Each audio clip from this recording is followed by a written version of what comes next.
అందరికీ నమస్తే. నేను మీ సుమిత్ర. ఈ వీడియోలో తోటకూర పచ్చడి ఎలా చేయాలో చూద్దాము. చాలా బాగుంటుందండి. మంచి హెల్తీ కూడా కదా. సో, దానికోసం ముందుగా పాన్ పెట్టుకొని స్పైసీకి సరిపడా పచ్చిమిర్చి తీసుకున్నాను. 10 వరకు పచ్చిమిర్చి తీసుకొని ఈ విధంగా చుంచుకొని వేసుకున్నాను. ఒక 100 గ్రాముల వరకు మినపప్పు తీసుకున్నాను. మీ ప్లేస్లో నువ్వులైనా వేసుకోవచ్చు, మీ ఇష్టము. నేను మినపప్పు వేసుకున్నాను. మినపప్పు, ఈ పచ్చిమిర్చి 2 బాగా వేగేంత వరకు ఫ్రై చేసుకుని లైట్గా వేగేంత వరకు వేయించుకున్న తర్వాత కొన్ని మెంతులు వేస్తున్నాను.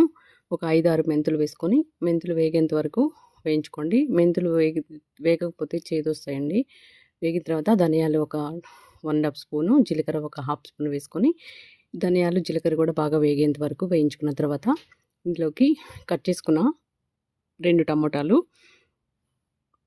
కాస్త చిన్న ఉసిరికాయ సైజ్ అంత చింతపండు, 2 తోటకూర కట్టలు తీసుకున్నాను.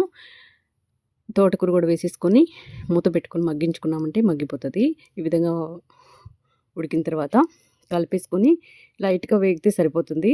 అన్నీ మిక్సీ జార్లో ఇందులో కాస్త పసుపు వేసుకొని సాల్ట్ కూడా వేసేసుకొని మిక్సీ జార్లోకి తీసుకొని మిక్సీ పట్టేసుకొని కోర్స్గా బ్లెండ్ చేసుకోవాలండి. వెల్లుల్లి కూడా వేసుకొని అన్నీ మిక్సీ పట్టుకున్న తర్వాత పోపు కోసం పాన్ పెట్టుకొని పాన్లోకి ఆయిల్ వేసుకొని ఆయిల్ హీట్ అయిన తర్వాత ఆవాలు, జీలకర్ర, పచ్చిశనగపప్పు, కరివేపాకు వేసుకొని 2 ఎండుమిర్చి కూడా వేసుకొని ఇవన్నీ వేగిన తర్వాత ముందుగా ప్రిపేర్ చేసి పెట్టుకున్న పచ్చడి వేసుకొని ఒక 2 మినిట్స్ పాటు కలుపుకొని తీసుకున్నామంటే ఎంతో టేస్ట్ అయిన తోటకూర పచ్చడి రెడీ అయిపోయింది. తప్పకుండా టేస్ట్ చేసి ఎలా వచ్చిందో కామెంట్